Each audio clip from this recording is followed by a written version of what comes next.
because I don't know how much of modern day post 1947 I'll be able to cover, but I'll do my best to, keep away the war things, so we can at least touch the basics.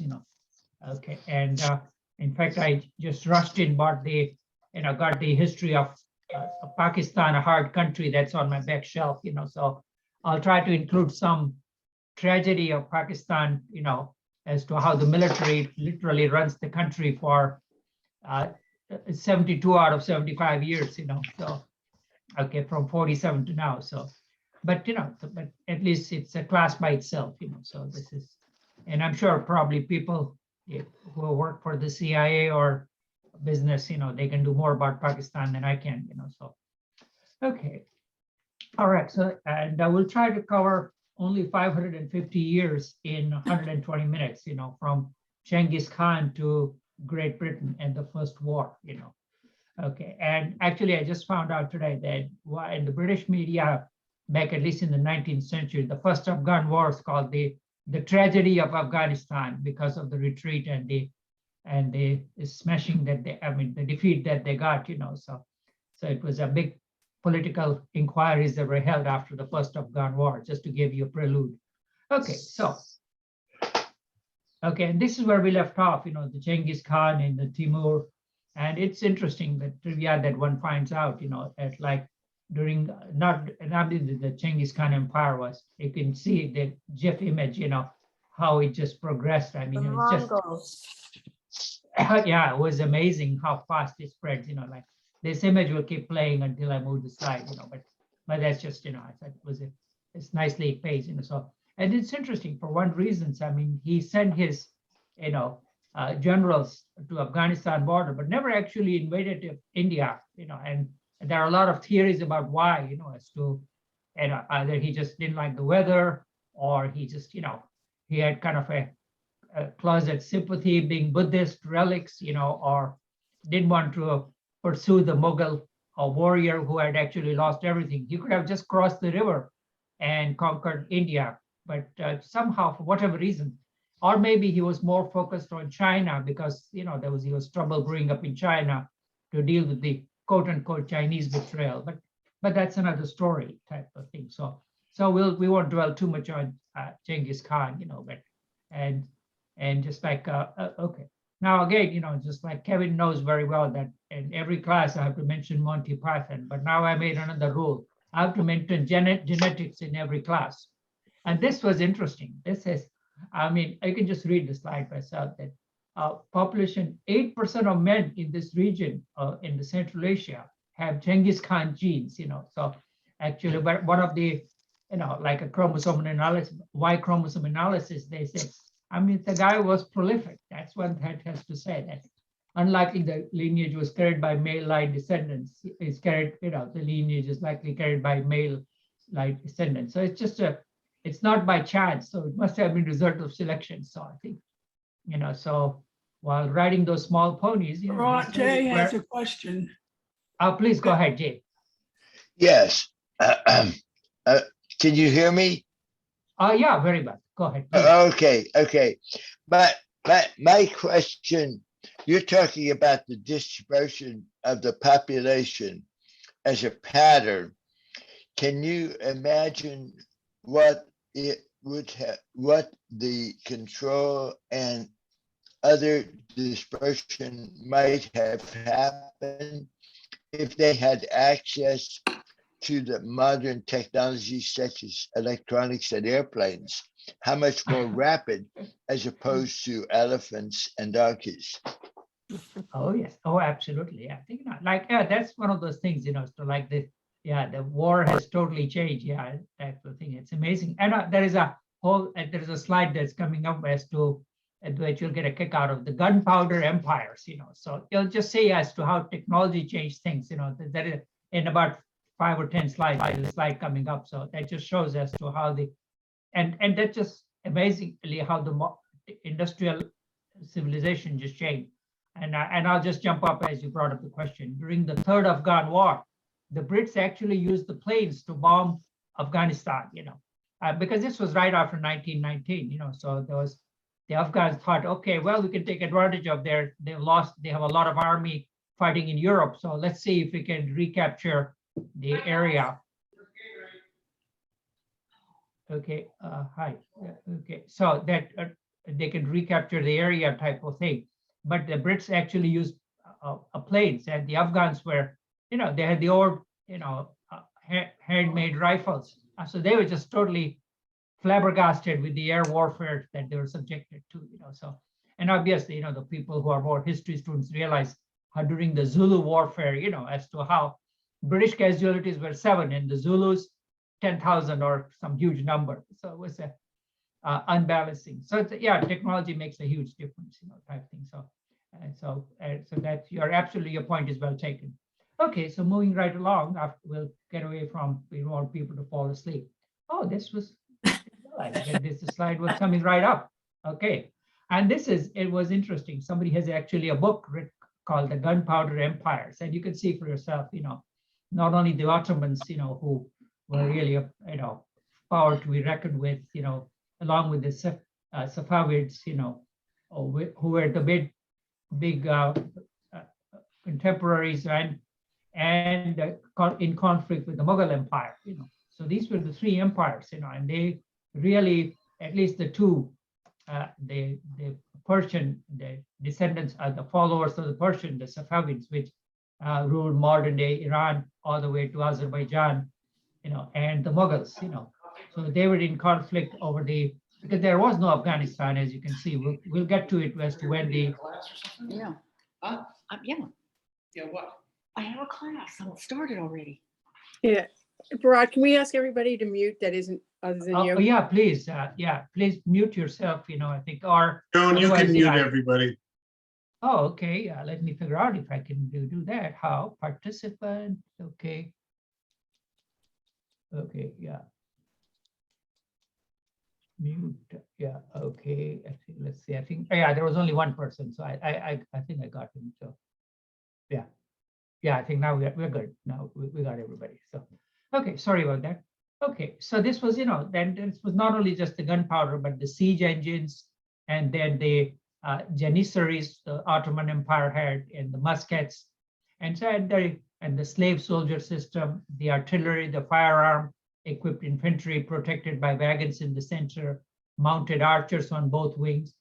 And the Mughals were the first one who used this in India in 1526, and so that was the big things. And obviously, at that time, the Indians were not, they fought with elephants and swords and hand-to-hand combats and archery. So they were just totally outgunned, to put it mildly.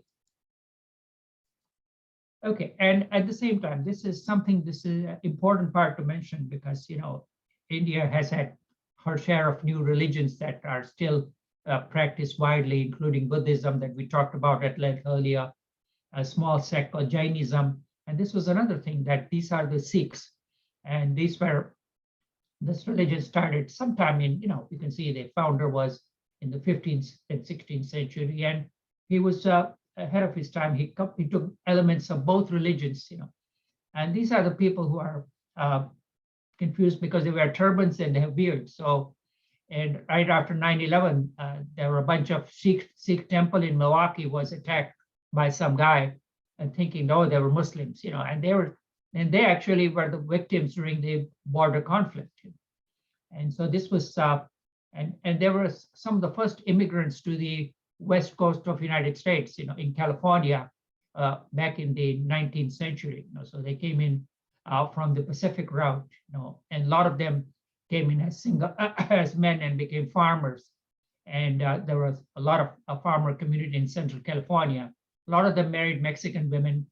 And then obviously the immigration was stopped when the immigrant rules were changed. So, and I'm sure our esteemed political presenter, Reed Kennedy, will address that when he talks about history of immigration. And for those of you who are interested in legal things, you can look up a case called Thind, T-H-I-N-D, Thind versus United States. Okay, there was a case that was taken based on race and immigration, that went all the way to Supreme Court. So, but that's diversified. Okay, so this was, and these are some of his teachings, so he taught a unifying message of both religions, and he, so borrowed the good concepts of one God. And since they were always being persecuted by the Mughal Empire, and several of their preachers were killed by the Mughal Empire, that's when they decided we ought to take up, keeping a little dagger and try to form a mini empire. And that it figures largely into the the British-Afghan War. So because they were the middle ones, type of thing. And so and the Brits were trying to balance both sides between the Sikh Empire and Afghanistan. So that plays it becomes like a three-ring circus. So that's why the point is important. Okay, and this is just a quick history of the Mughal Empire. I was too lazy to form individual slides. And this was the grandfather of, or the founder of the Mughal Empire. And Mughal and Mongols are the same thing. In the subcontinent, the word is used Mughal, Mughal, while in the rest of the world, it's called Mongols. And he was the grandson of Genghis Khan on his mother's side. And you can see, and then he established the empire. First, he was in Samarkand area, and then gradually migrated to Kabul, and then made his. Now, as I mentioned last time, Indians are notorious for not writing down things. They memorize everything. And I talked about al-Biruni, who came in with the first Islamic invasion from the Arabian Peninsula, and he recorded, but he didn't stay there. While Babur was one of the first rulers, actually, who managed to put things down on paper. And he wrote in the native language, Chagatai Turkish. And he had, obviously, even we don't know what his education was, but obviously he was enough of a good observer that he made observations on Central Asia, Samarkand, Kabul, as well as India after he became the emperor. And it turns out that during the battle, he said he swore off, alcohol, and prompted his soldiers to fight with the Rajput, who were the descendants of Scythians in India and managed to found the empire. And his book is called Babur Nama that he has written. And it's interestingly, somebody had just translated this recently, and I'll try to see if I can share this. Okay, here. Am I sharing the screen or not? Can you see my slides? Yes. No, you're sharing, it's fine, it's fine. Okay, yeah. You have two questions. One, you have a question from Laurie and one from please go Jay. ahead. Yeah, go ahead, Laurie, you're first, yeah. I'm sorry, my hand went up by mistake.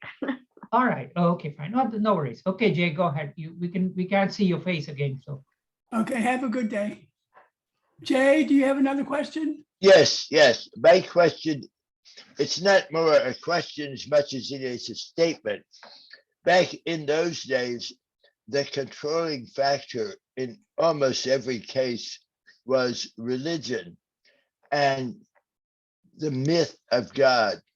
And what is interesting today is in most of the world, that same factor, the myth of God, is a controlling factor in almost every conflict that is occurring today on this side on the earth. Okay, as a self-confessed atheist, I'll say amen. Okay. So, Yeah. all right. Me too. Me Think, too. yeah. Right. Yeah. No, you're absolutely spot on. And that's one of the things that's like. We have another question from Marion. Oh yeah, please go ahead. Yeah. Mara. Sorry. Yes, Oh, yeah, I just wanted to comment that yes, religion was a factor, but in most cases, their success was built upon their ability to allow the people they conquered to keep some of their own culture and religion and accept leadership. Yeah, it's a mixed thing. So yeah, absolutely, you're right. Because it's like, I think we're digressing, but this is like a Pascal's wager, because as a science nerd, I've read a lot about it. It's like you can just look up something. I don't want to dwell on it, but there is something called the Pascal's wager. He was a mathematician, French mathematician. So it says, well, there's nothing to lose in believing in concept of God. I mean, at the same time, one can, so this is, and at the same time, I've talked with a lot of Asian Indians who are becoming a lot more Modi fan, type of thing. And I've just said, like, I would think about it, guys. If it wasn't for this, India would have been balkanized, it would have been a lot of Muslim sultans, who would be conquering. So in a way, and because, and I'll make it a point, as during the Mughal Empire, all the top jobs of generals and other people went to Uzbeks, Persians, Turks. So a lot of the Rajputs who actually coincided with, only very few of them became military commanders, but otherwise a lot of the governors and sultans and the only jobs that went to the Hindus were the accountants or wazirs, the administrators. So they were, so 80% of the population was always a second-class citizen. So it's just, and there were, conversions done because of personal interest or some of, and amongst the Mughal emperors, I'll just mention it, that some people were, only one guy was outliers, that he tried to balance the religions and become more tolerant. The others were, okay, so let's get down to his son, who is Humayun. And as it happens, a lot of time after the great founders, their sons are not exactly very capable rulers. And very promptly, Humayun, who was his Babur's son, he managed to, at that time, he lost his part of his empire to the Afghans who raided from town of Ghor, Ghor, in present-day Afghanistan. Again, there was no former Afghanistan. So he lost his kingdom and had to run away to Kandahar or Kabul. And for some reason, the Persian Empire, the Safavid Empire, had sympathy for him, and he gave him army and and money to reconquer his empire. So he got some help from with the help of Persians. It's like enemy of my enemy is my friend, so to speak. So the Afghans were enough of a military thorn in the side of the Persian Empire as well as the Mughal Empire. So the Persians helped him regain part of his empire. And now moving on to his son. Now this was considered the golden age of Mughal Empire, because that's why, just like Alexander, Akbar is called Akbar the Great in the Indian history of Mughal dynasty. Okay, because he actually was uneducated, but was a tremendous empire builder. And he actually tried to find a religion, again, taking similar to Sikhism, to try to find most elements of all religions. And by that time, there were some Jesuit missionaries who were already making their headway from the Portuguese colonies, in the south, that were established as early as 1498, as you may recall, Vasco da Gama.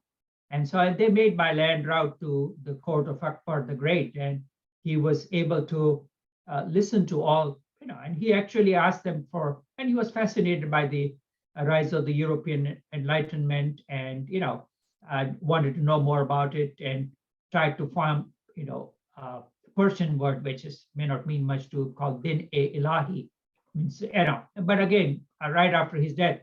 And some of the mullahs who were the more traditionally Sunni Muslims, they didn't think much highly of him, but obviously he was quite powerful. Now, at that time, the Mughal tradition towards religion was a lot more laid back than the current fundamental school that we are witnessing. That they were more personalized, so they were more into drinking wine and reciting Sufi poetry rather than trying to force convert people. So, but again, so he was one of the outliers type of thing. Now, and his son Jahangir. Well, he's important to mention because this is the first time that in his court, the East India Company traders or grandees, made their way from central India by road to the court of Delhi and asked for permission to trade. And again, at that time, obviously Britain was a tiny little island, and and Mughal Empire was the second wealthiest in the world, right after China. And after keeping them waiting for several days, Sir Thomas Rao got the permission to trade, and the rest is history. And as some of you have taken the other classes, the Mughals did not have a whole, they were a land-based empire. They did not care particularly for the sea routes, you know. I mean, obviously there was Arabic trade that was going on, but as long as they got the revenue and they were able to go to the pilgrimage to Mecca, they particularly were not strong into building up navy. And that was the end of the Silk Road, as we know, once the naval routes opened up around the Cape of Good Hope and other stuff. So this was the starting point. And Jahangir was, and now, unlike his father, he was not exactly religious this thing. He managed to kill some of the Sikh gurus, and that started them on a more military routes. And that's why they, just like the Afghans always have their handmade guns, or like, you know, in certain states, everybody has guns, you know, in their thing. The same way the Sikhs always carry a little dagger with them, and they adopted the military role and for each and every male members of the family. So this was Jahangir. So, and again, you know, so and okay, and this was the side that, you know, the East India Company headquarters in London, and this was their logo, but this is a different class, and we already talked about it, you know, and this was, and again, you know, as we were in competition with the Dutch in the East Indian Islands for spice trade, but they gave up on it because cotton and other things were a lot more lucrative to import from India. So they kind of decided to withdraw from in the competition with the Dutch. And under the auspices of King and Senate, the charter was granted by Queen Elizabeth I on 31st of December, 1600. And so this was, you know, and so the first footstep was done, and they continued till 1947, 15th of August, at least in the subcontinent. Okay, so, and this was Shah Jahan. Now, why is this important? Okay, primarily for one reason, because his wife, called Nur Jahan, was probably the brain behind this thing. He was a lot more into doing opium and drinking rather than, but his wife was the brain behind, you know. So there's a whole book about Nur Jahan, you know, type of thing. So she was primarily the big rulers of his empire. So, and his policy were less liberal than his predecessors. Okay, and he's important primarily for these two reasons. Okay, because his wife, who had many children, you know, died afterwards, and in his memory, he built the great mausoleum, which is the famous Taj Mahal. Okay, and he also built the famous Red Fort. Okay, which was the seat of the Mughal Empire for, you know, 300 years, and even till the present day, it's the big this thing in modern day Delhi.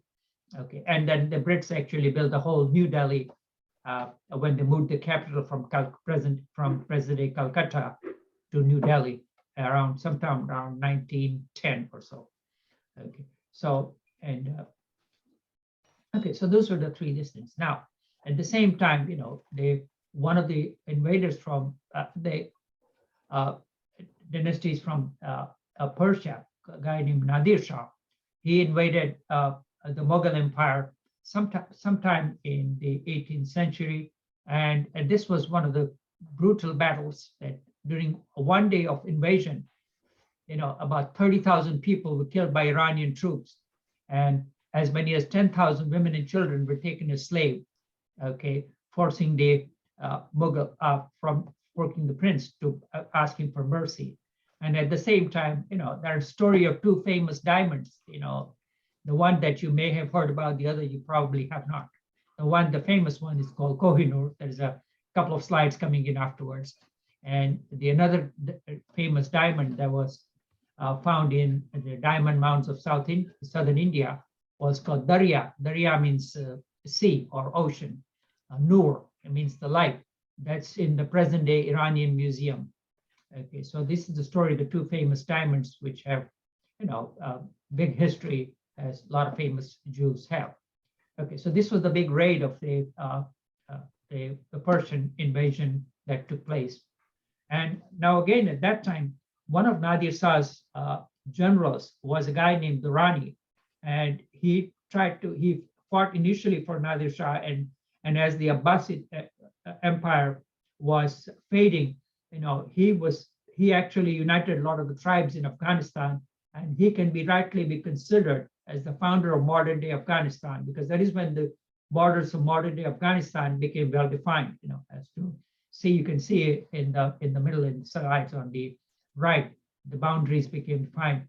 And he again, he tried to extend a little bit into the modern day of modern India, but again was pushed back by the Mughals, because and that's when the Durrani Empire, actually outlined the term. So, and his descendants actually continued to rule from time and time again, and until then, he united the individual tribes, and again, that Afghanistan still, the modern day, still has the so-called warrior cultures that their loyalties, as we talked about first, are to their immediate family and to their village and to the tribe. And so those loyalties continued, so basically, and so he actually was able to fill the vacuum that was created by the decline of the Safavid Empire and the Mughal Empire. And because of the terrain, the Mughal empires tried to recapture Kabul many times, but they finally decided that that wasn't worth the effort.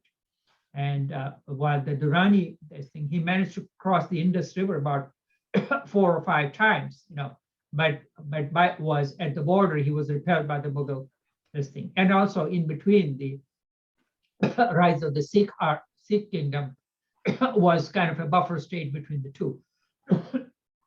So his empire continued for almost 50 years. Sorry. Excuse, I'm sorry. So, excuse me. I'm going to take a break, and I'll come back in a minute after a while.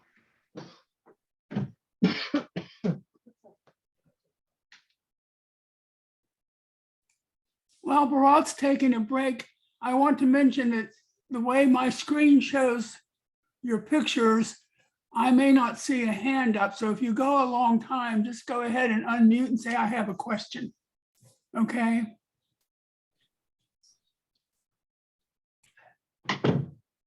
Yeah, sorry about that. Okay, we'll continue. Okay, all right. I think let's see if there's a chat question.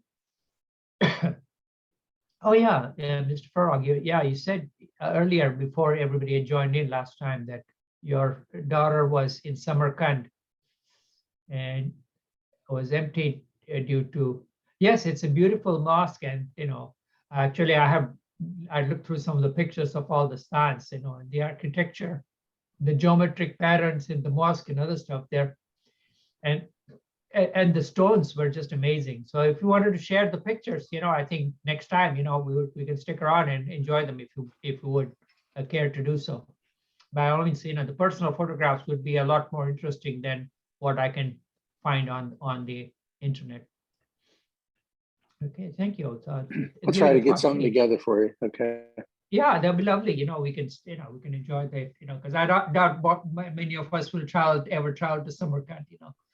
And there is actually a train I mentioned. It's called one of the British companies has the golden tour through the whole of Asia, I think. But they are not cheap. The cost is anywhere from 30 to 50,000. Okay, so this is I found a series of lectures by one military colonel. I think his name was Callahan or something. So he gives the lectures on the train. So this is, we already talked enough about Alexander, so I think we won't get too much into it. But several of the British archaeologists and explorers were actually exploring these areas, and they were able to recover some of the coins, from the Alexander era. They've got one guy named Charles Mason. Okay, and they were able to excavate several of these things. Then afterwards, they wrote several books type of thing about it, So, and they were collected. This was after returning to England in 1842. This guy named Charles Mason, he had collected about 47,000 coins, type of thing. So this is so there was a lot of more scholarly, studies that were going on, with people who are Orientalist archaeologists or coin excavators.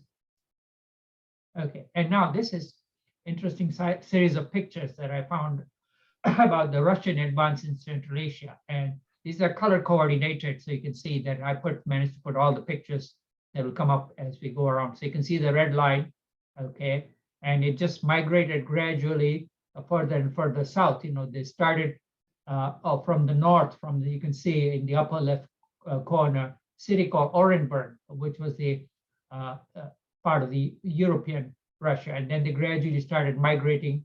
The red line, the black line, okay, the further adventures, okay, and they extended all the way to present-day Samarkand.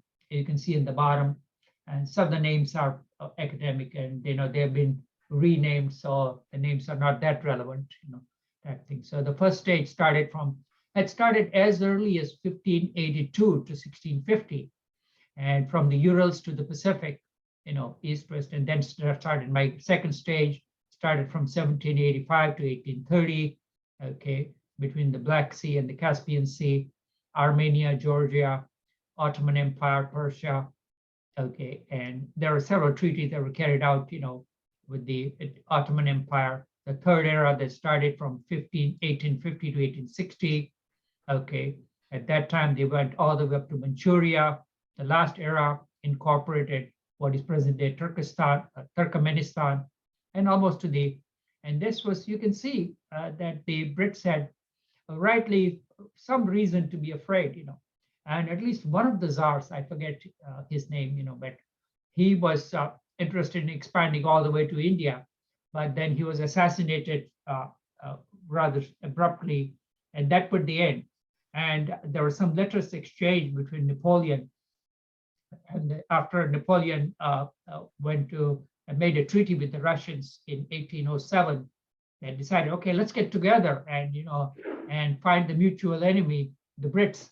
Okay, and again, it never amounted to, and they were. Yes, ma'am. Yes. Okay, let me mute everybody again. Somebody's mic was open, so let's see whose was. Pat's Okay, was I open, think- but I couldn't mute her. So, Oh, I think it was. Yeah, no, I think. Yeah. Oh, yeah, Mr. Bruchette was open, so I mute him. Okay, I got it. did you mute Okay, yeah, Pat? not. Who? Pat McKenzie? I can't mute her. Yeah, but it doesn't even show up, there is no mic there, so I don't know. No. But the video is blocked, so I think, well, I think it'll be good. I think it was Dr. Bruchette's mic, Okay, so we should be good. Let's try it, see what happens now. Okay. We'll move.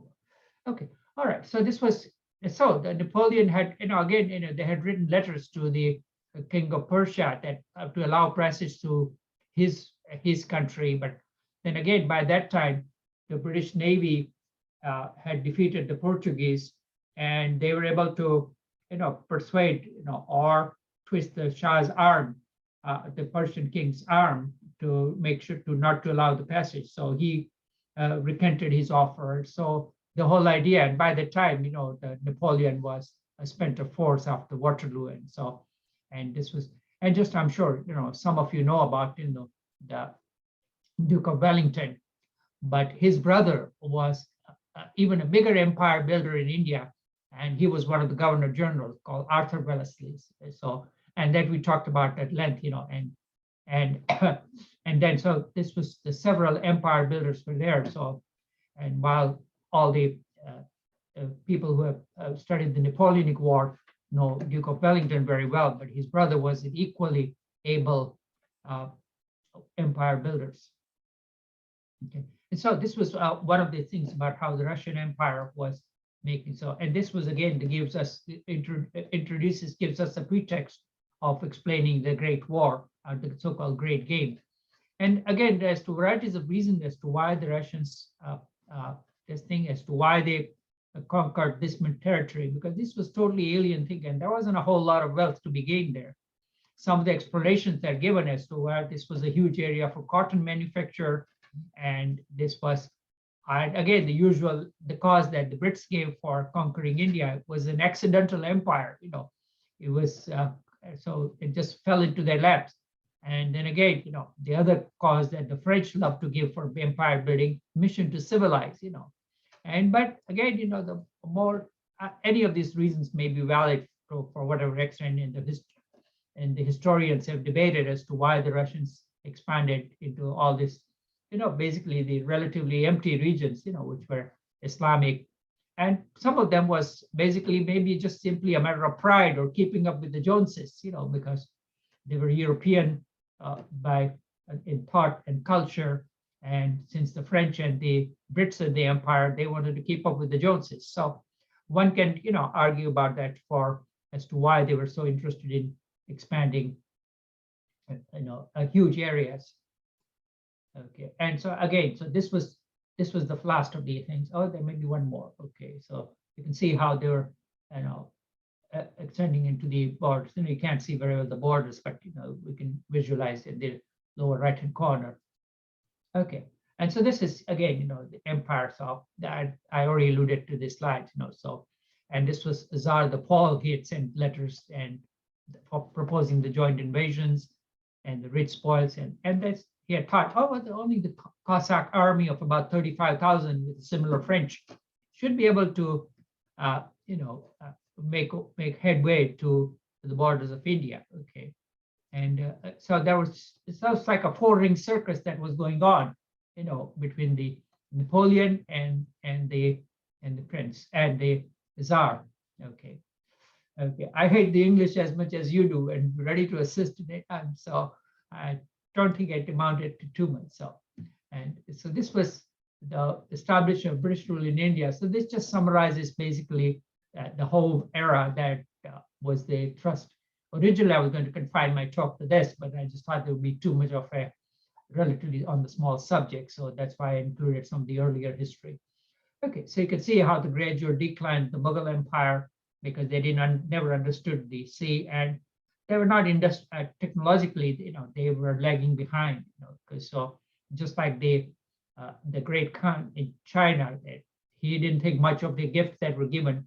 Some of you were in the class of Opium Wars that I did a few months ago. So he didn't take much of the British gift that were given. Okay, even though they were, it was like a telescope and the globe and everything else. So the same way the Mughal Empire, they were curious, but not that curious to understand the significance. And again, it was almost the East India Company had, better financial, deeper pockets, and they were able to pay the Indians sepoys to fight for them. And so that was one of the big reasons why they were successful. The company troops gradually started from the south and the Bengal, which was a rich province, and they migrated gradually. And then we'll talk at length about the Afghan wars, the Sikh wars, and rebellion, and lastly, hopefully you can get up to 1877. Okay, so that's the part of the establishment of British rule. Okay, and it was again, interestingly, that some of you may recall from the history of Britain and India class, the tussle started between the French and English wars, and it was started, rightly so, it was started by the French. They started meddling in the local politics instead of just being traders, and the Brits responded vigorously, and they were lucky enough to find a frustrated clerk named Robert Clive, and who was a better military man than accountant. Okay, and then starting from the south to Bengal, the fight between the Brits and the French continued. And again, in yellow was the Hindu kingdom of Marathas, and they actually imitated the Afghan guerrilla warfare side, and they were the big thorn in the side of the Mughal Empire, because the distances were huge. Obviously, this was before internal combustion engines, so you can just see from Delhi in the center and their kingdom was mostly based around present-day Bombay. This was their base, and from there they managed to spread all over central India and went all the way up to northern India. And again, now they were never able to come to terms with the local Mughal king, one of the richest kingdoms called Nizam in the south. And so, and at the same time, they underestimated the threats that were coming from Afghanistan, which is the upper northwest corner, because, again, that terrain was difficult and the distances were huge. And in between, they had the geography rules the rule, as because here is the big desert. So there was always tough for any army to cross the desert unless they came into the Punjab, the fertile area. So most of the people who wanted to conquer controlled this region, which was more productive. Because this part was relatively empty. And that's why that was selected for the nuclear explosion by the Indian government during Indira Gandhi. So this is the geography rules the route type of thing. So these were the areas, and okay, and this was, in every empire or kingdom, there is one guy who is actually outshines everybody else. Starting with Napoleon to this thing, and the big founder was a guy named Ranjit Singh, who was the biggest founders of the Sikh Empire, and he ruled for, actually the empire for several years. You can see, and he finally adopted the techniques of modern warfare by hiring the French mercenaries, who, after the Napoleonic defeat, had made their way all over through Central Asia and by sea route, and he employed them, and they were able to train his army in the European fashion and with systematic warfare. And that was one of the reasons why he was successful. And being a follower of Sikh faith, he founded the modern day Golden Temple in Northwest India. And this, again, it just blows my mind as to how many mercenaries. I talked about a guy named Alexander, who was one of the soldiers in the Sikh army towards in the last part of the Sikh Empire. Similarly, this was another soldier of fortune. It was an Italian Jewish person, was mercenary in Persia, and then managed to make his way to the Sikhs, marries an Indian princess, and was a successful warrior. and he was the Sikh contingent, amount to about 6,000 men, was assembled under General Ventura in present-day Peshawar, which is in the so-called northwest frontiers of these things. Both bodies were composed of Mohammedans, which is the Muslims, and the Sikhs. And again, obviously, there was no love lost between the Afghans who were Muslims and the Muslims who fought for the Sikhs. So this was, and at the present-day Khyber Pass, that's the area between Pakistan and Kabul. And the Brits spell Kabul with C-A-B-O-O-L, by the way. And so the control was, so this was the Sikh army. And they were tough fighters, and they gave a rather bloody nose to the Brits in first and second Afghan war, of Sikh war. Okay, and so this just gives you the extent. So they never extended further. They managed to conquer some of the areas of the Afghan Empire, and they made some headways in the Mughal Empire. But at the same time, in the dark blue, you can see some of the Rajput princes were forced by themselves to be reckoned with.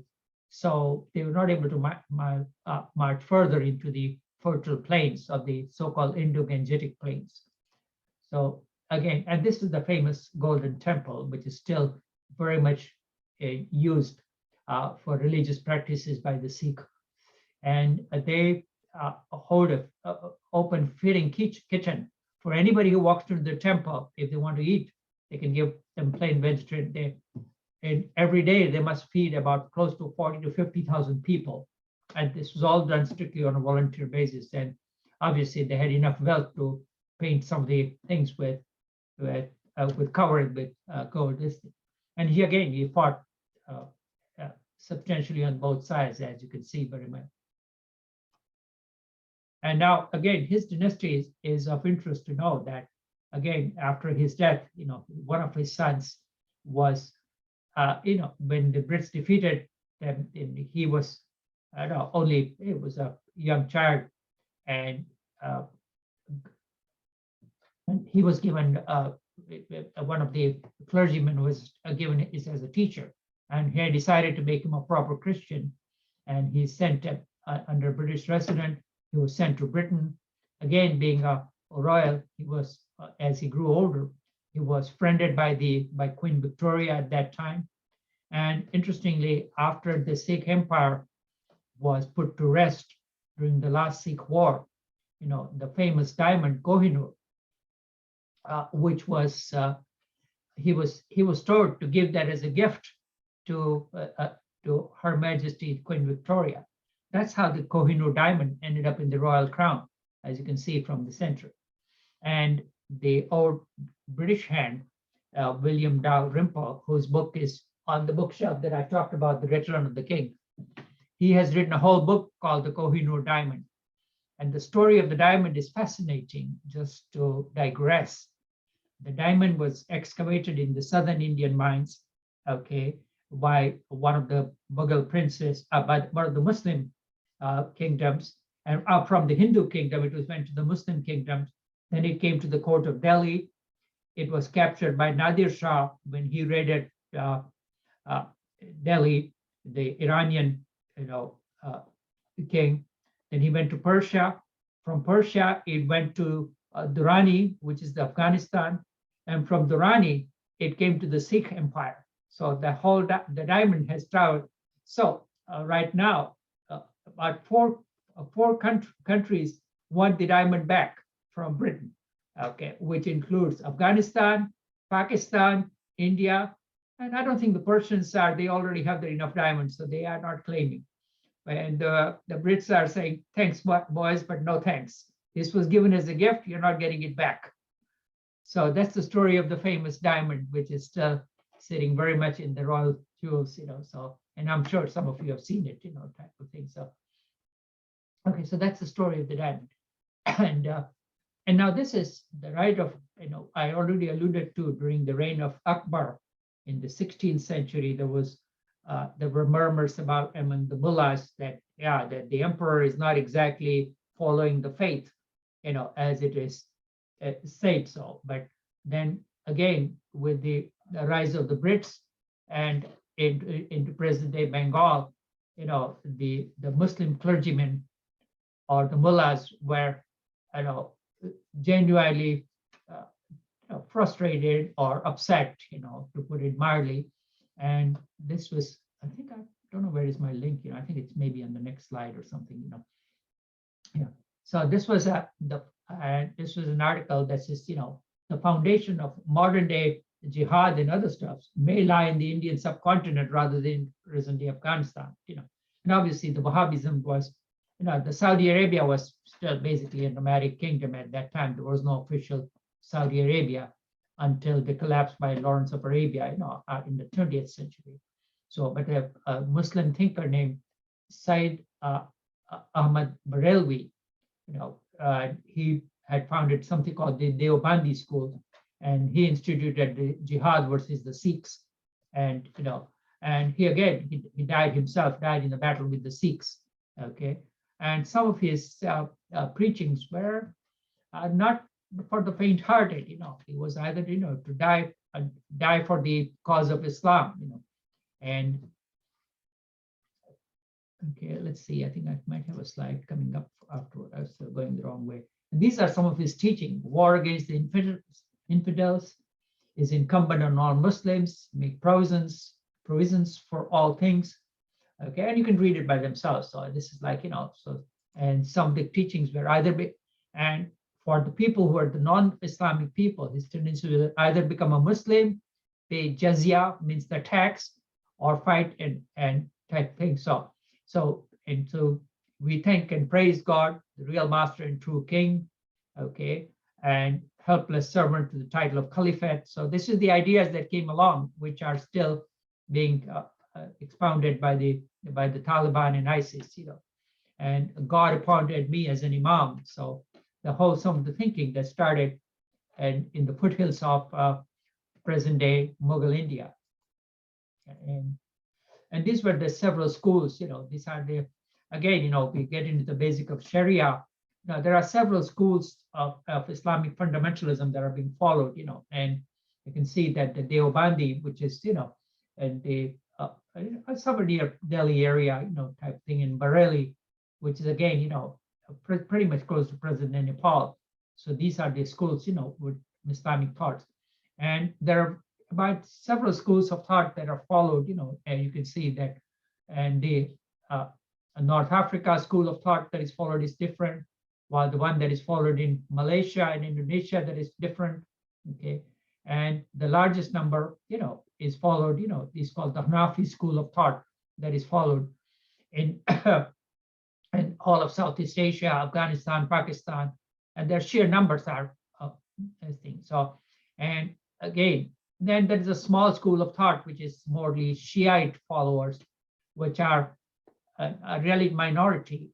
And they are the followers that some of you may have heard of the Prince Aga Khan, okay, who was the more, not so much religious, was the playboy of the so-called Western world, okay, who later converted from mainstream Muslim to Shiaism, okay. So, and even the founders of Pakistan, a guy named, who was a Brit-trained barrister, not exactly a very religious, type of thing, but he found the right cause in getting the political power. A guy who was the so-called founder, just like equivalent to Gandhi for Pakistan, name you may not be as familiar with, a guy called Muhammad Ali Jinnah, okay, and he was during 1930s by some students who were Muslim students in London, were given an idea of forming Pakistan, and he finally made that as a cause, and the rest is history about the division. Okay, so these were some of the ideas, and again, the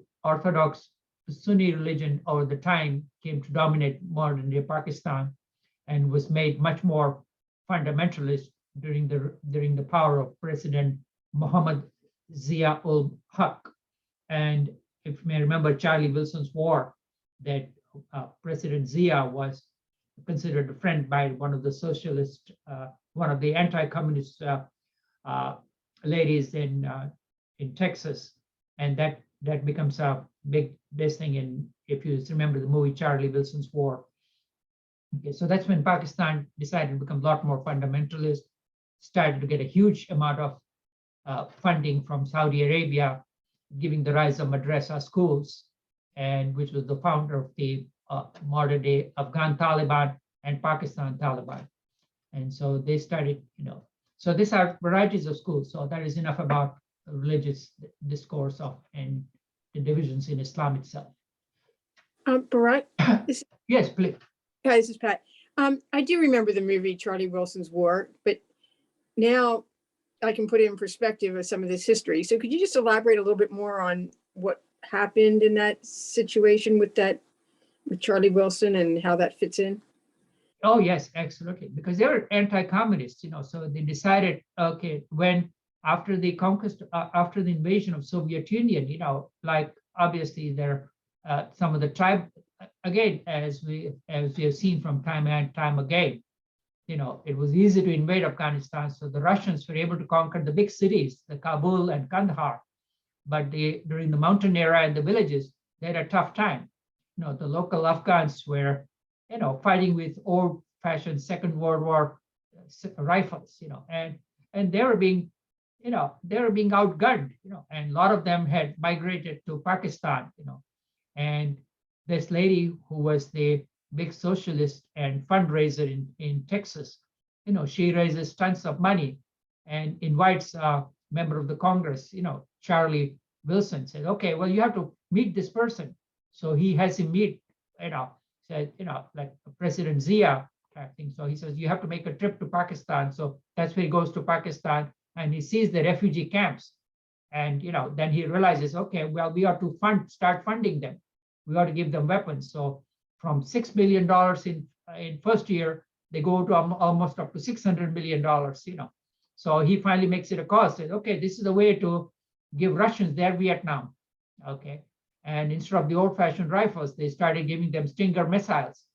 And that was the downfall of, and And these people were, they were able to train, and CIA was secretly able to fund the war, okay, from the slush funds.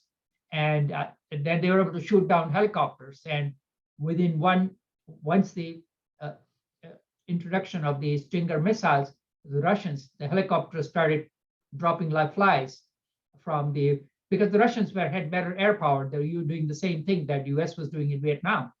And so that was one of the big reasons where they decided that the cost wasn't worth it, and they withdrew. And then afterwards, and then they just, after the Russians left, the US just said, okay, well, fine, we are done. The communism is over.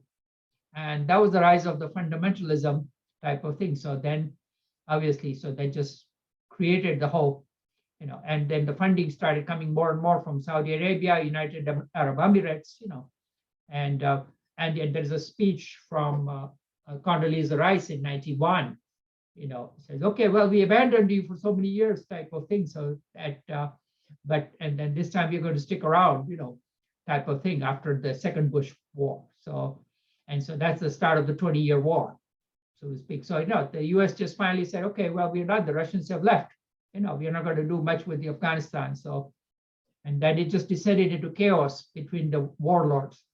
Okay, so, and that we'll have that in hopefully next time. But just I'll give you a quick 2-minute summary type of thing. So that's, so that was the thrust of as to how, to trying to defeat communism, we gave these people who are, and for 18 years, a lot of these madrasas just actually taught people to do jihad.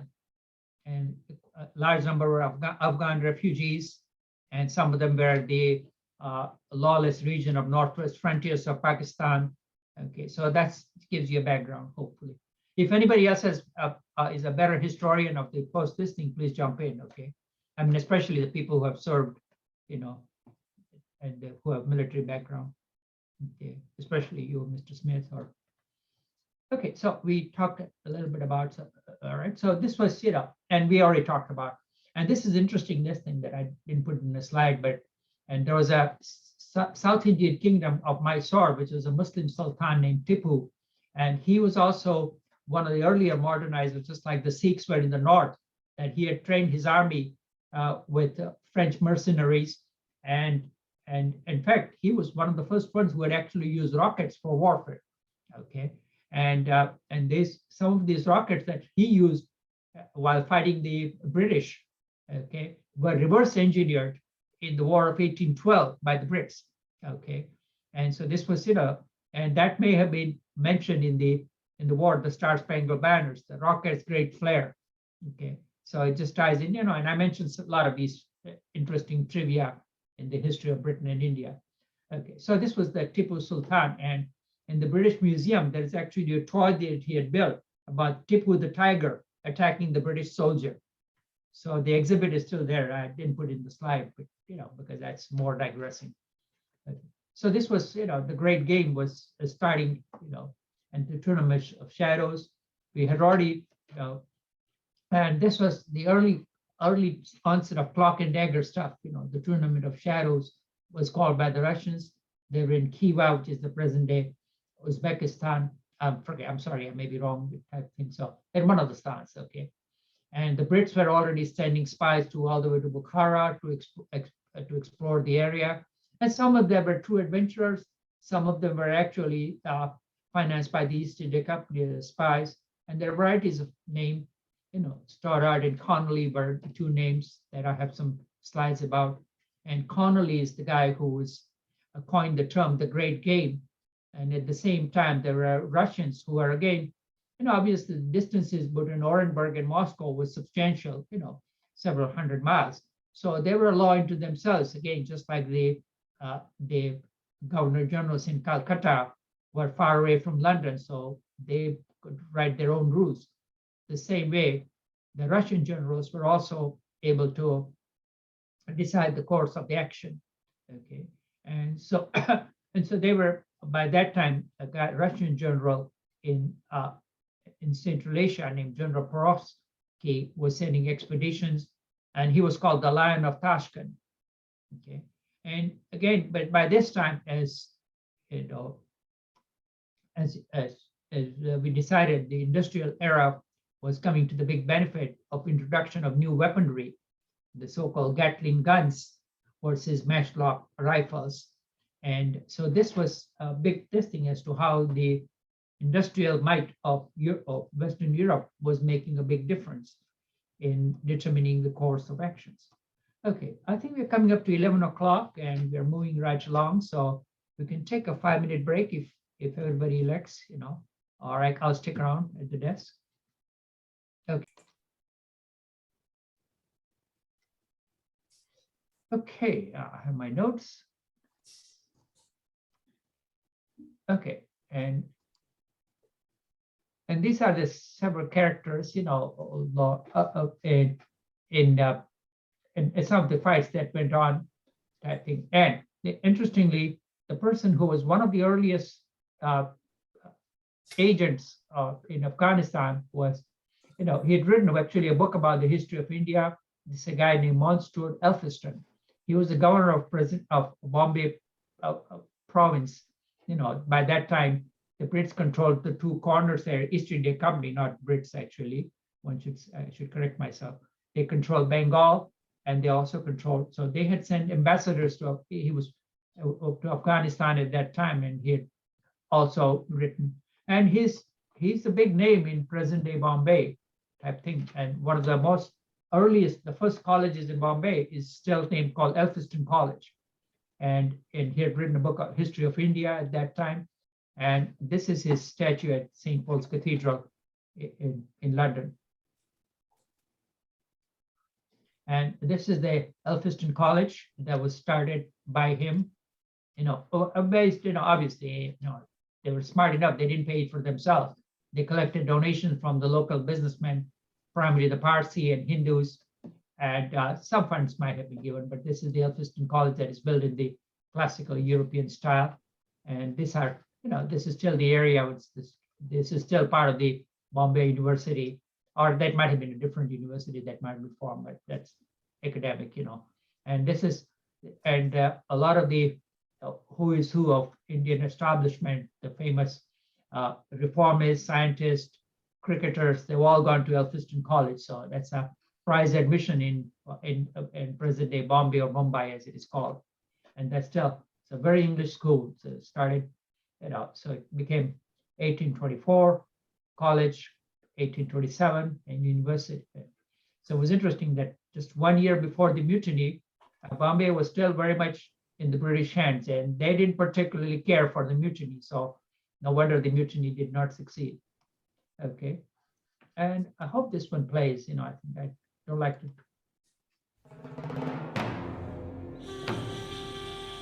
2,300 years ago, Alexander the Great invaded Asia, his goal to conquer the Persian Empire. We followed in his footsteps, a 20,000-mile journey from Greece to the plains of India.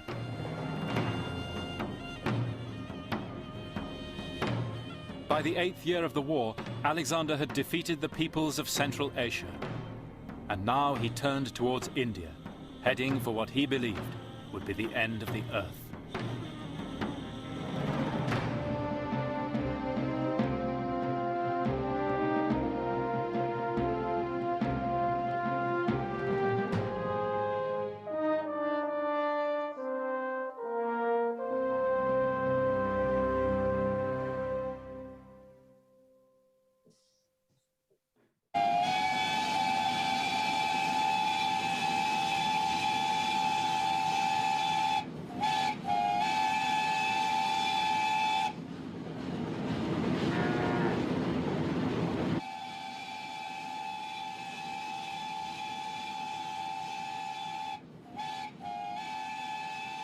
Our journey now brought us from Afghanistan into the northwest frontier of Pakistan by the Khyber Pass. In the spring of 326 BC, astonished local people would have seen 60,000 Greeks tramping down these hills. We came down into Pakistan in the company of some British train spotters. Not no tea. Or beer. I could really do with a British rail sandwich at this moment. We can't do with a beer, never mind a sandwich. They'd come to see the Khyber Railway, built under the British Empire, I was looking for traces of an older past, but the strategic importance of the Khyber has never changed since the dawn of history. It's always been the main invasion route into India, and the Macedonians crossed it that spring to enter an exotic and mysterious land.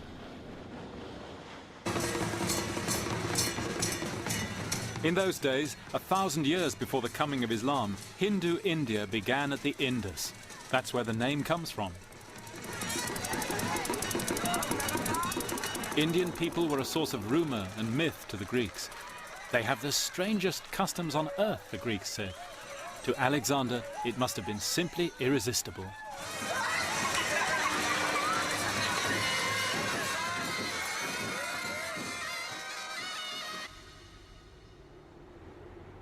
We now followed his track up into the northwest frontier of Pakistan.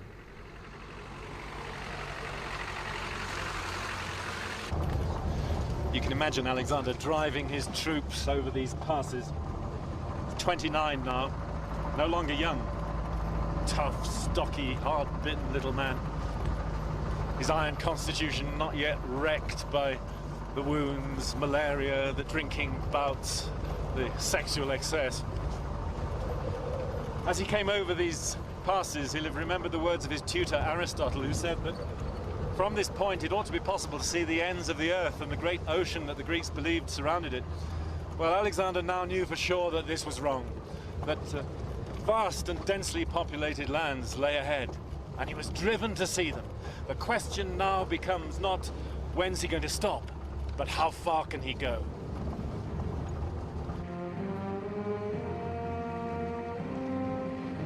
Alexander planned the invasion of India as a two-pronged attack. The main army headed down through Peshawar to the Indus. Alexander himself cut north, perhaps to explore as much as to fight. Okay, so that gives you the preview of the area. And interestingly, a side note that during the early 20th century, the British Empire did build a railroad from present-day Peshawar, which is in Pakistan, to almost the border of Afghanistan, which is about 59 miles or so. And that railroad was still the Khyber Pass railway. And it's a steep through this area, right? It's a steep incline, and you have to admire the engineering feat at that time, And the railway was still being used until early this century type of thing. And now I think because of some monsoon damage, the Pakistani government has closed it, so it's no longer operational. So by that, you saw the railroad that Michael Wood wrote, that is the Khyber Pass Railway. Okay, and okay, and this is just to digress, to archaeology for a couple of minutes. This is a book that I just somehow I read in 2004. It was a fascinating book called The Empire of the Plain, and that was about at that time, I think I was probably somehow reading about the archaeology history type of thing. And so this was a book by a guy named Henry Rawlinson, and he was now obviously, he was an administrator in present day in Bombay during the British era, and then he was appointed as a resident to Afghanistan, then later to Baghdad. And he was also on the side, he was an Orientalist, a linguist, he was fluent in Persian, and was doing archaeology, and he's one of the founders of Assyrianology, like they transcribing the Cuneiform script. And this is an area that is called, the Persian name has been changed into, it's been pronounced as Behistun Relief. It's in in between the border of Afghanistan and Iran, on the side of the mountain cliff. Okay, I'm sorry, I should go back to that. I should have more information on that one. Let me see if I have that. Oh, okay, I'll just tell it from my top of my memory. So this was the writing of Darius during the early Persian Empire. Darius, the descendant of so-and-so kings, and he talks about his glories, and that was transcribed in 3 languages: Old Persian, Akkadian, and I don't know if it was an Elamite. So this was, so Rawlinson actually, we used to travel on horseback from Baghdad to this area where these carvings were on the Sound of Mountain Cliff, and would climb up with a ladder and trace some of this recording. Come back to, so this is, you can see the recordings are up in the middle. So he would trace them, okay, and coming back to Baghdad, he would translate them and into and then send the transcript to the Royal Geographic Society. And at that time, there were enough scholars in the class Elamite and the languages, and some of them were in Ireland, some of them were in Germany, and some were in Oxford area. So the Royal Geographic Society has them compare his translation. And finally, when it was considered accurate, then he was made the Fellow of the Royal Society. Okay, so this was, again, it's a fascinating story about the start of archaeologic cuneiform tablets. And that just exploded the whole listing that had when the empire, the present day Iraq was under the British mandate, all the thousands and thousands of cuneiform tablets were, and so there was a foundation of Assyriology. Okay. And this is, again, a lot of you recognize, this was the earlier paintings, that this were, he might have, Rawlinson and some of the British agents might have seen the Banyan Buddhas, and you can see the natives at, this was some of the earliest, views of the Banyan Buddhas, which is somewhere a short distance from northern Bagram Air Force Base.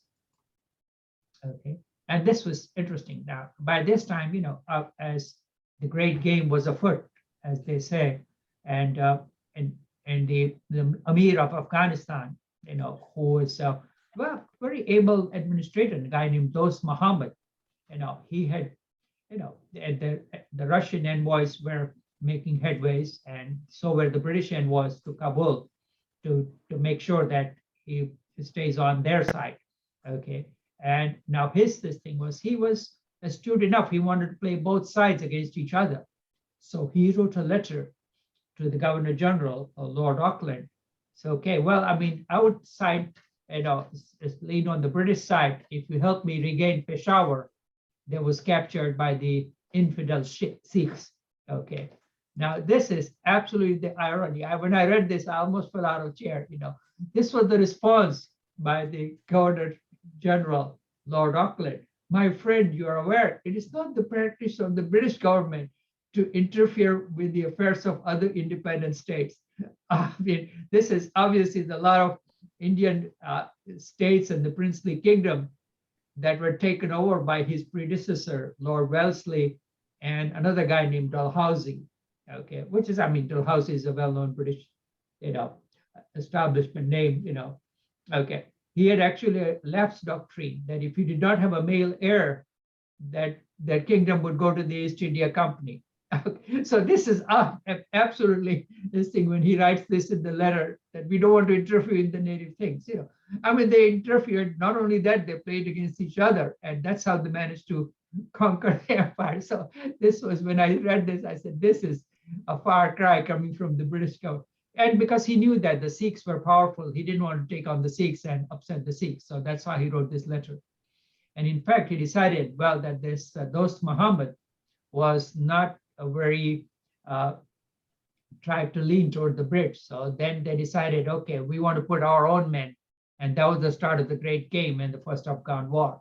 So get in the nitty-gritty of how the wars got started. Okay. So then he finally said, okay, well, I'll, accept gift from the Russians and play the Russians. So that was his downfall. And now a more colorful character in the line of Richard Burton, not the actor, but the Richard Burton, the intrepid traveler, who translated the Kama Sutra, by the way. Okay, and he was the first Englishman or European to visit Mecca. Okay, because if he was caught, he would have been assassinated. So this was a well-known Sikh, named Alexander Burns, who had a rather short but a very impactful life. he started, obviously at age 16, working for East India Company, learned Persian. He was sent as an agent or spy to India, to Afghanistan. Prior to that, he had traveled to Bukhara, and he had written a rather very popular book, Trials to Bukhara, and he was a political agent. And again, and he realized that it wasn't the smartest thing to do to invade Afghanistan because he knew the natives very well. But he was overruled by the who is who in Calcutta, the governor generals, and the people who had the ear of the governor general. Okay, because he was not a established, not an upper class person. So and so his views were neglected. He was told not to oppose the invasion that was about to take place. And again, so there are several slides that I have coming up for him. And so this is, the book, Trials to Bukhara. Let me see if I can, okay. Trials to Bukhara. So Voyage to the Indus from Sea to Lahore, okay, by Lieutenant Alexander Burns, FRS, Fellow of the Royal Society. So very rather popular book, so this was, well-respected Travels to Bukhara that was written by, escape, sorry, that's the bad.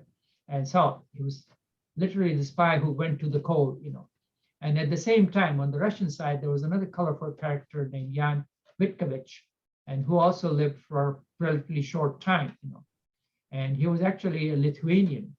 He reached Kabul in 1837, and these two guys, one Russian and Scotsman or Englishman, meet in Kabul and had Christmas dinner. Okay, and so this was, they were all trying to get the Amir of Afghanistan to line on that side, and so they had a nice gentlemanly European dinner. He was gentlemanly and agreeable man of about 30 years of age, spoke French and Turkish and Persian fluently, and wore the uniform of Cossacks. So that was Alexander Burns' observation about Vitkovich. And when he went back, the report was not taken, this thing, and he, I think, eventually killed himself. So this was, the real spy game that was going on. So, okay, all right, and this was, one of the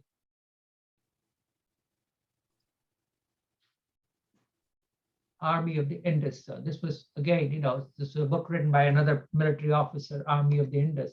Okay, and he was repeated, you brought an army into our country, but how do you propose to take them out again? And so some of the people who are more military interested, excuse me, sorry, apologies. Okay, so this is, there are some links from the military history of the Navy military research item, so there are a lot more details than you'd ever care to know of, Okay, this is a famous advice by given one of the Khans of Kalat.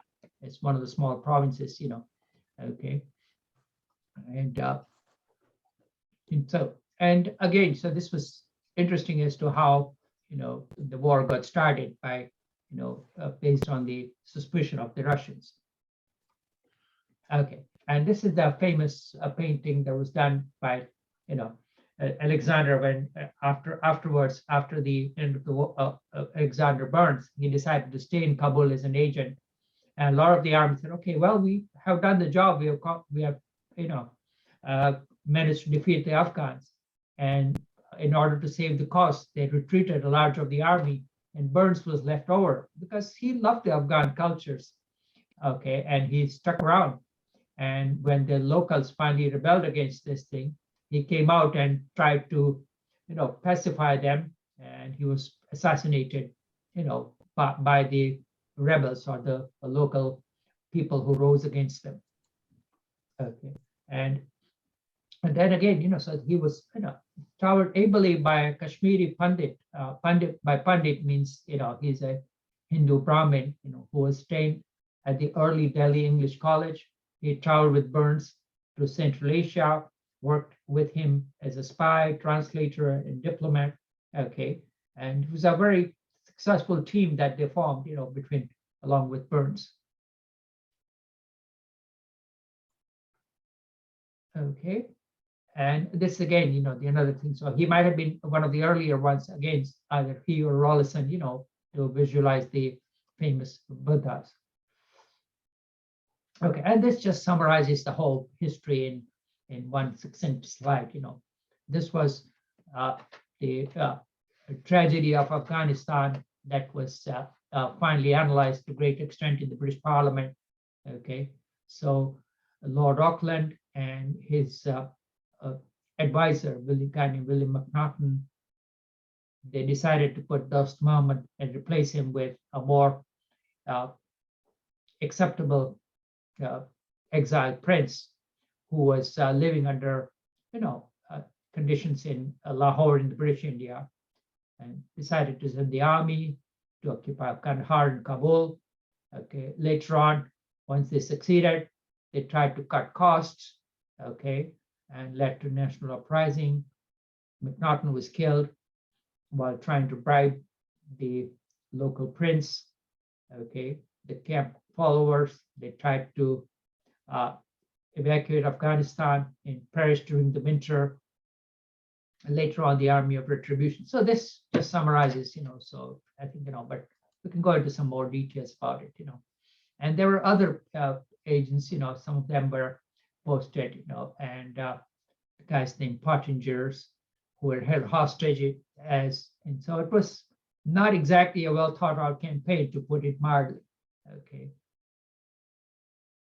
And the two other sides, for the Afghan side, was a guy named Dost Muhammad, who was one of the grandsons of the founder, Ahmad Abdali. Okay. And he avoided wars with the Brits. And again, so was leaning towards Russians. That's why they wanted to replace him with his competitor, and he decided to become the puppet king. And not exactly a very capable ruler, even though the British put him on the throne in Afghanistan as the Amir, but he was rather cruel and, not a good administrator. So the Brits had problems on their hands. Okay. By this time, again, before that, the Persians were also making their headways. So before the British invasion, they had invaded Herat. Okay, and again, so that game was becoming a triangular game between the Russians, the Brits, Afghans, and also Persians too. So this was, was a big battle. So how the war got set, and this is Shah Suja, and it depends on whose side you believe. That Shah Suja, I am the great king who was ruled from the depth of the sea. So he had rather very high opinion of himself, but at the same time, the locals thought he was the infidel. He was nothing but light in the eyes of the lords. That means the Brits. Okay. And he was, very cruel, and actually, managed to kill a lot of the people who came from the other side to kill in front of the British agents. So again, was not a good puppet king or a bit, And the great army of the Indus that was sent was the various, again, by this time, a lot of native soldiers fought for the British, as you can see from the name of Poona Horse and Skinner's Horse, and a lot of the Calcutta regiments, the various regiments.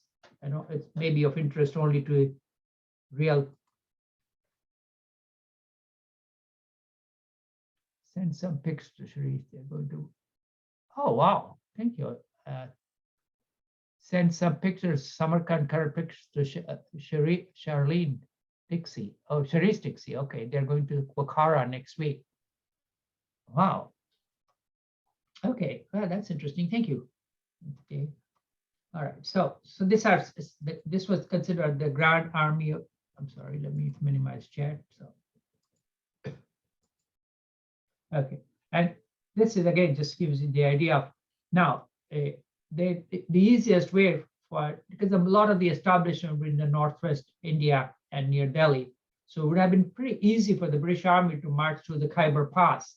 Okay, but that was guarded by the local tribes of the Afghans who were a law unto themselves, and so it was not the safest route. And at the same time, as you may remember the geography lessons that I spoke earlier, the Sikh kingdom was here.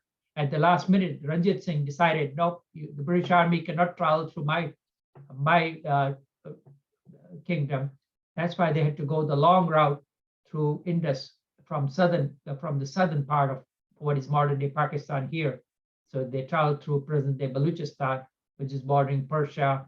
This is Pakistan, through the Bolan Pass. And again, this was, now you have to realize, these were fair-skinned British Army, and also the Indians who were not used to the marching through the desert. And at the same time, they were attacked by the local tribes of Baluchis, who were a law unto themselves when they traveled through this area.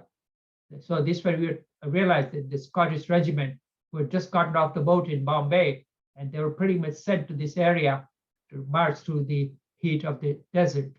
A lot of them died and they were not prepared. Their supplies were attacked by the Baluchi nomads, and they were lack of water. So they were just extremely poorly prepared to march. And at the same time, they were reduced to eating skins of sheep that were bought. Finally, somehow they were able to march into the fertile valleys of Afghanistan. Okay, and so and to their credit, they were easily able to capture Kandahar, which is somewhere. Okay, let's see. Yeah, somewhere in the here area, Kandahar, in modern day Afghanistan.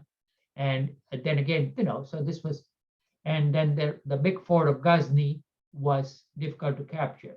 Okay. So, yeah, this shows how the opening in the narrow path about Bolan Pass, which is the equal pass to Khyber Pass in the south. So this was one of the paintings, the opening in the narrow path about a Bolan Pass. Surgeon with the British Army painted this. And this was again, you have to realize how the army was composed. There were 1,000 Europeans, 14,000 East India Company sepoys, 38,000 camp followers, means are rather the servants. And it was interesting when you read about it. This blows your mind. They actually took servants, china, a table, cigars. So it was interesting how the army traveled in luxury as they were used to living in Calcutta or Bombay. So one British officers had as many as 40 servants, like 5 or 6 horses. So it was an interesting expedition. So it must have been quite a sight. And they had 30,000 camels. They were marching through the desert. Okay, and this was early victories. They were able to walk over Kandahar, basically able to capture fort of Ghazni, which was powerful, big fort, and it would have been difficult, but somehow they had one guy who was a turncoat and showed them the gate that was open. So they were able to capture the fort of Ghazni, or rather easily within a few days.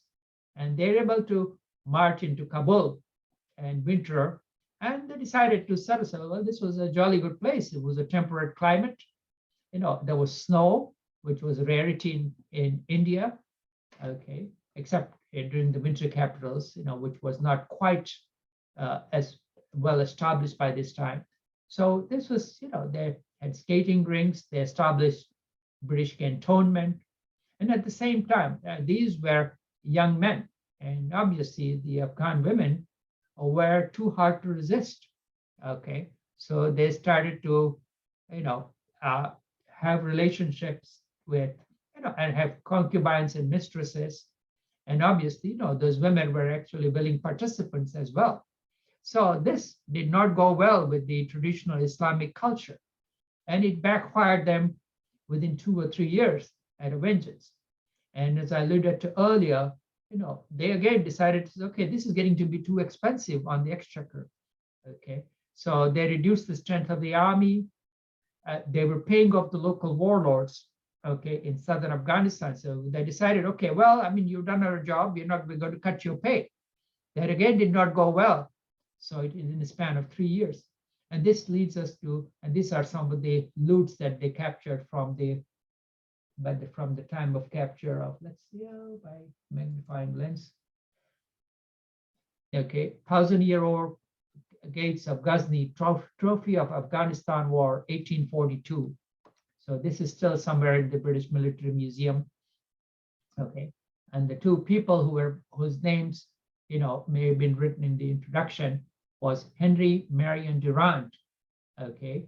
And his son also was a military man, and there's the famous Durant Line, that is the border that was decided after the Second Afghan War, okay? So, and obviously, you know, they were, those Muhammad decided to get away from, first initially from Kandahar to Kabul.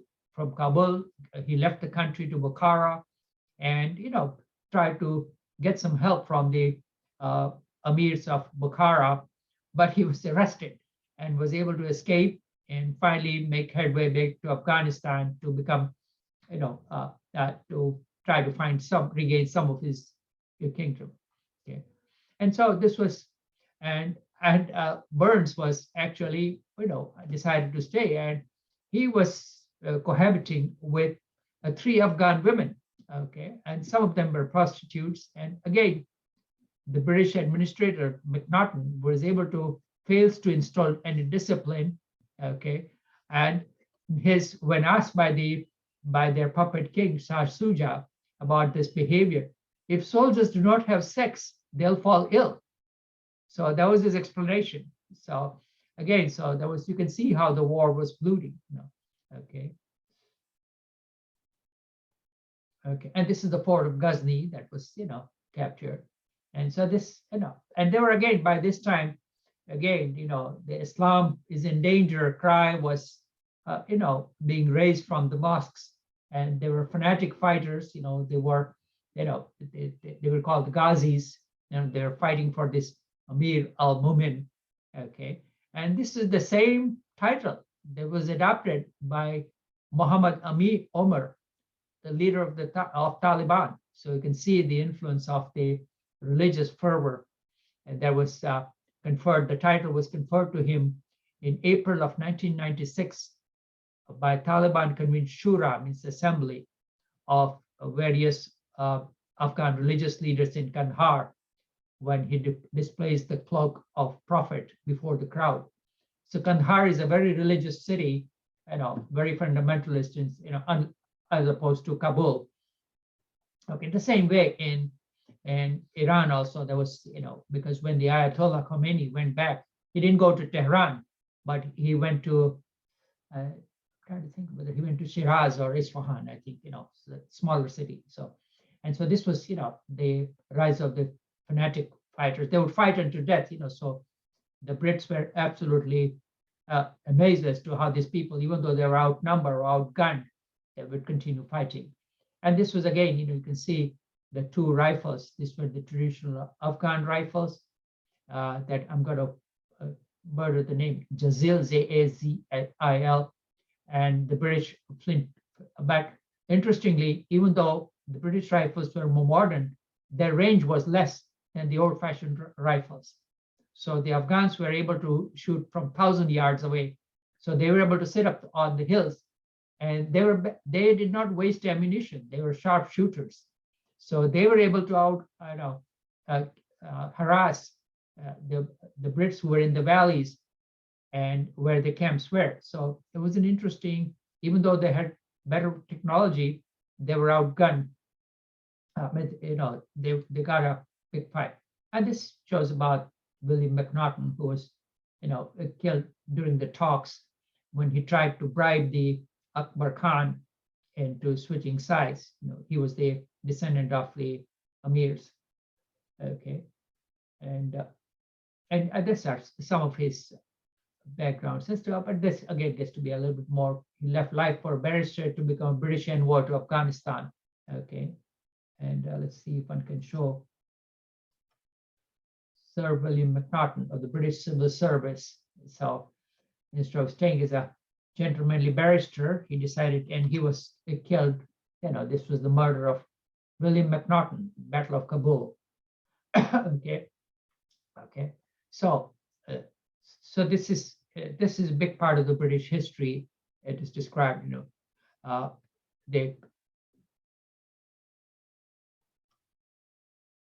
okay, so when they went to negotiate, you know, obviously this was before Geneva Convention, one has to emphasize. And after the Brits decided to evacuate, you know, several Brits were kept as hostage when they were given a promise of safe passage back to British India. And one of the women was held hostage was wife of one of the British generals named Lady Florentia Saleh.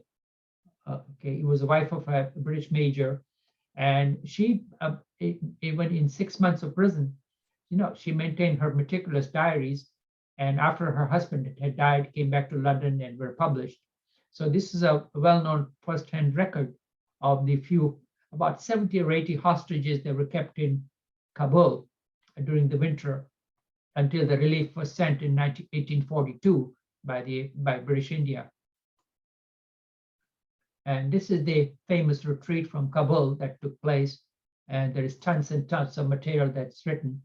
And about 4,500 troops, 12,000 camp followers, 2,000 horses. Okay, let's see if one can zoom in. Started from, Kabul all the way to present-day Jalalabad, which is, in eastern Afghanistan. Okay, it's Victorian, and so they started retreating. And while they were able to travel, say, about 10 miles in 2 days, and they were attacked by various tribes of, even though they were promised safe passage, but at the same time, we have to emphasize the Afghan emirs did not actually control the tribes. They were a law unto themselves, so these were sitting up on the mountaintops, and they managed to kill about almost everybody except for the surgeon, which I showed you the picture that is coming up in a few seconds.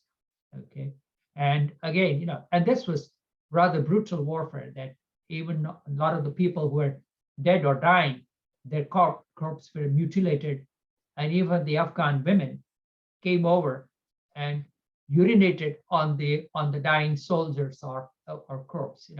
So this is again, so this was not for the faint-hearted. The war was tribal warfare, fanaticism, and this was again, they had huge numbers that were overwhelmed.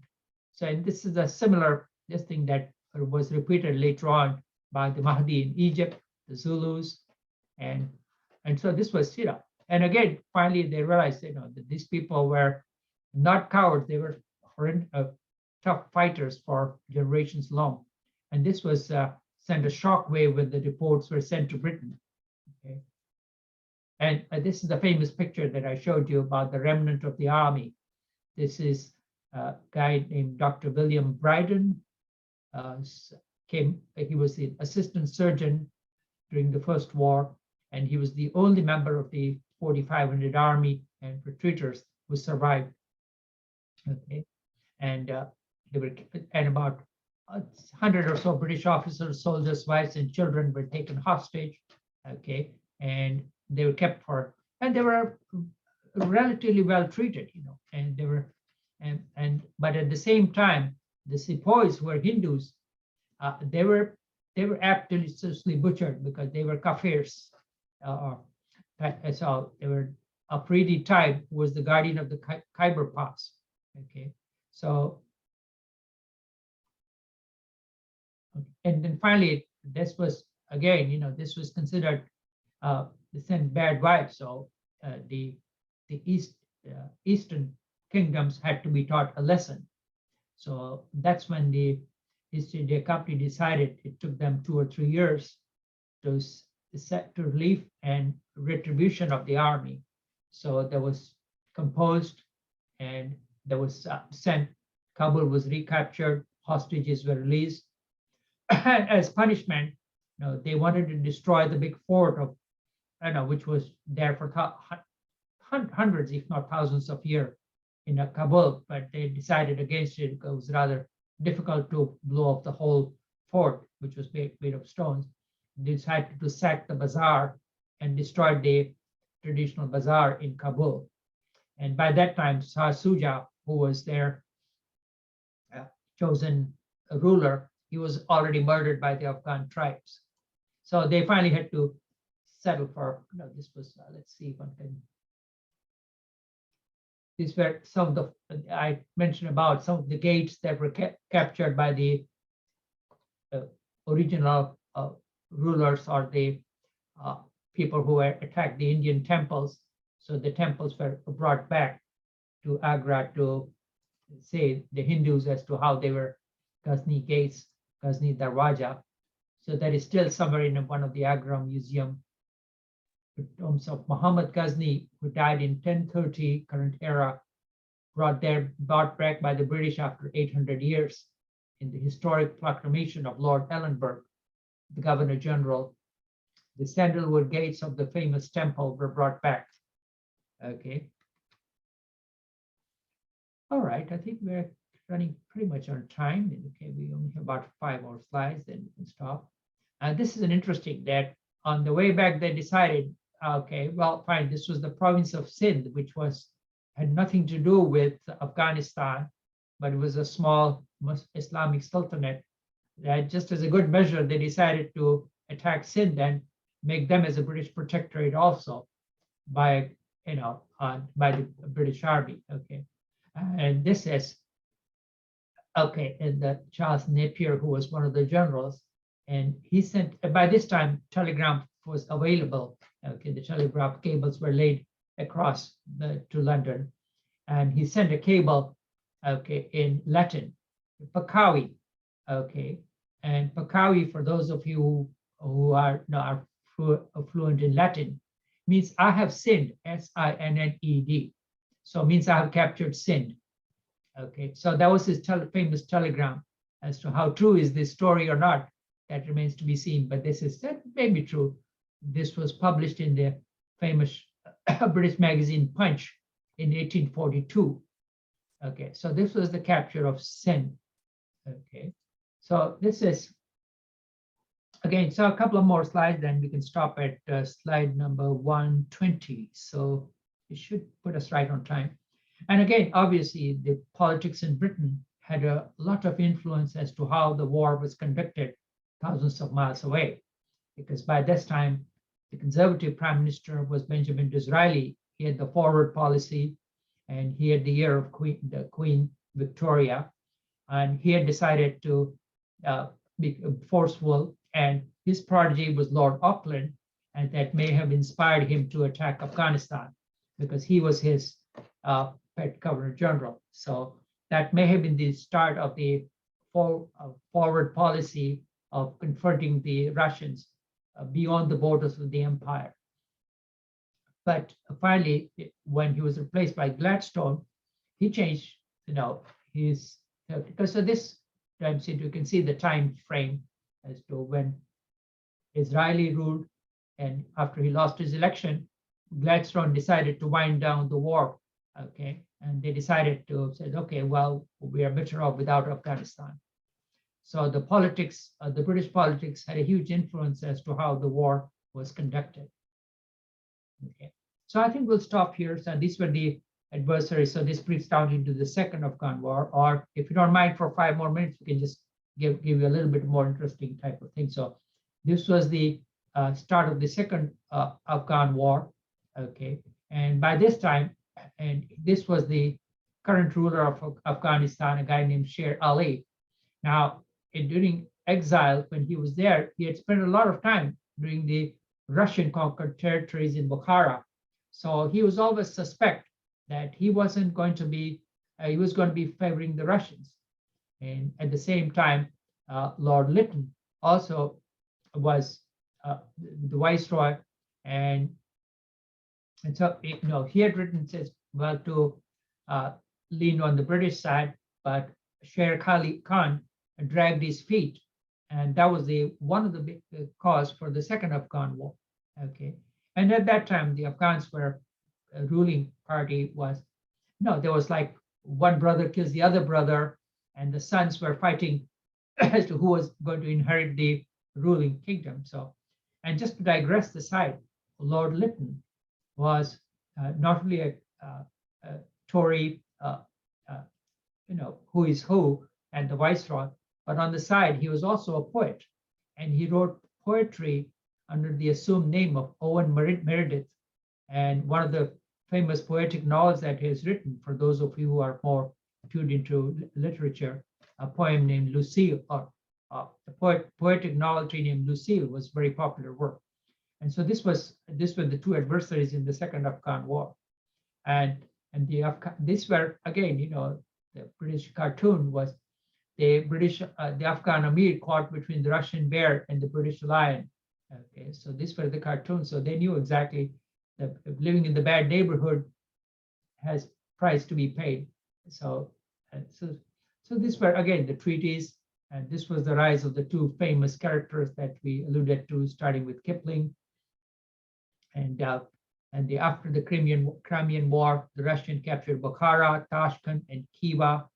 Okay, and at the same time, there were, so the Brits had very legitimate concerns about this thing, and by that time they had enough bodies to fight for themselves.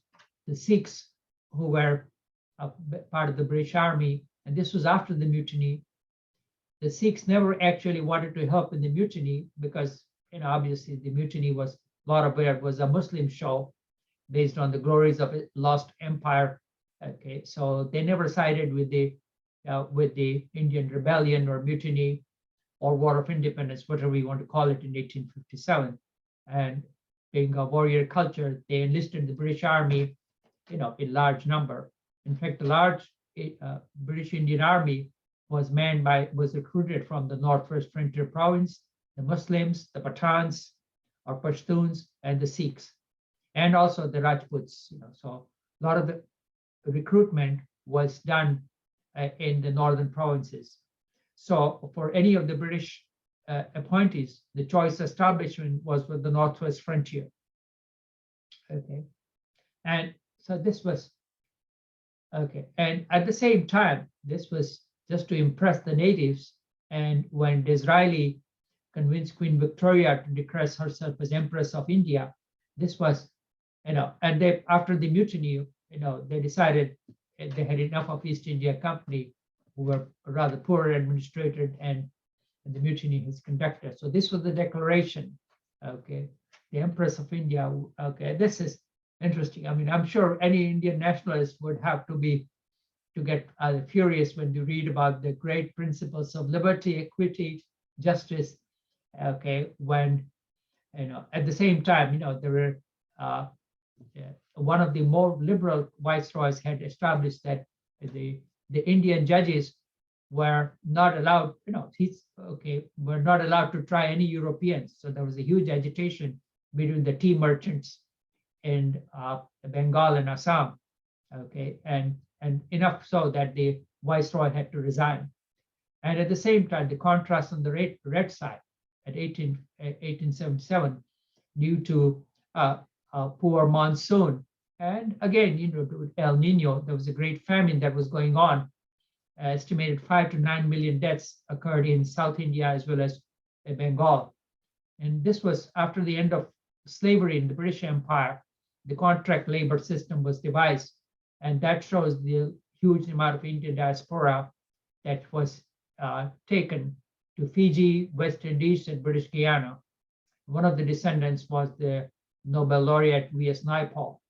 And at the same time, when the famine was going on, again, there was the British administrator guy named Temple, who they believed in, okay, well, the survival of the fittest, so to speak, the same thing that happened in Ireland was happening in India. There was the huge number of deaths. And finally, after hearing the reports, okay, some of the grain laws were changed. And this was this may be the last slide, we'll stop at this page. They had held the so-called Darbar, which is a means of great court. There was a big of the Indian princes and the rich merchants and other stuff. This was held with the pomp and circumstances. And this is a rather small picture, but let me see if I can. So this is the viceroy sitting on the big tie, and all the royalty dressed in their finest regalia, celebrating the reign of the Queen Mother. And this was the contrast, the sign of the famine that was taking place in Bengal. These were pictures that were published in the Illustrated News of London. So there are several pictures of the famine, and there's a whole Wikipedia page. So we're up to slide 122. We have about 60 or so more left, so we should be able to be on time next week. So I'll stop here and see for chats and questions. Okay, folks, I think, and we'll send out the slides